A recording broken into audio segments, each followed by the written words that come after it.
All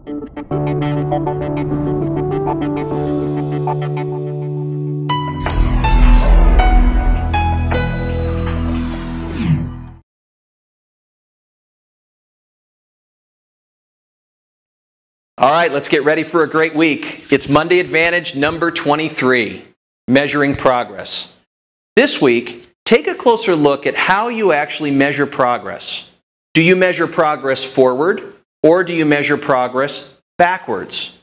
This has to do with where you tend to spend most of your acknowledgement time. I call it acknowledgement time, and that's the moment when we really need to gather and collect where we actually are. As an entrepreneur, it's vital to know where you actually are in comparison to where you want to be. So what you do is you line up the present moment with where the vision is in your mind, and you say, okay, this is where I am, this is where I want to be. But you know what happens. You begin to feel that discrepancy, that pull between where you are and where you want to be. And there's two sides to that. There's a side that's very generative, but there's also a side that's a little disheartening and discouraging, because the distance is so great that it can be very intimidating and overwhelming. So here's what you might consider. Why don't you do two things to measure your progress this week? Why don't you set a couple of smaller, shrinkable goals, what I call shrinking changes. You still set your sights on the big vision, but why don't you give yourself a reachable step that you can measure? So instead of expecting yourself to go from point 2 to 8 and then get on to 10, how about going from point 2 to 3? And what would point 2 to 3 mean?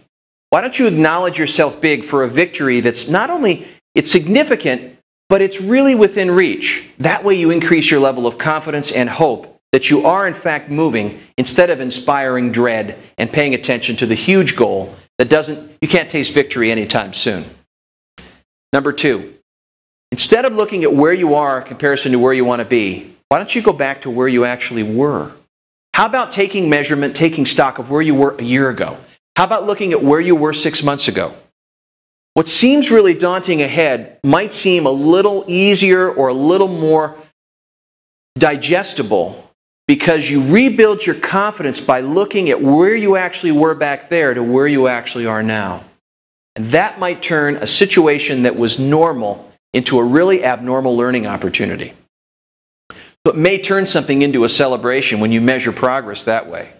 So again, give yourself shrinkable changes. Go from 2 to 3 and make a big deal out of small victories that are within your reach to increase your encouragement and your level of hope. Number 2, look back. Where were you actually? Where were you back then? Look at the 3 or 4 goals that you're focusing on now, 30 days out, 60 days out, 90 days out, 1 year out, and take stock of where you were 6 months back from where you are now. And you may find that you've made some great progress and you didn't know it. And if you're thinking that you didn't make any progress, that's negatively reinforcing your levels of encouragement. You're not going to be encouraged. So, measure back and shrink the change. The Monday Advantage, number 23, Measuring Progress. Do that this week.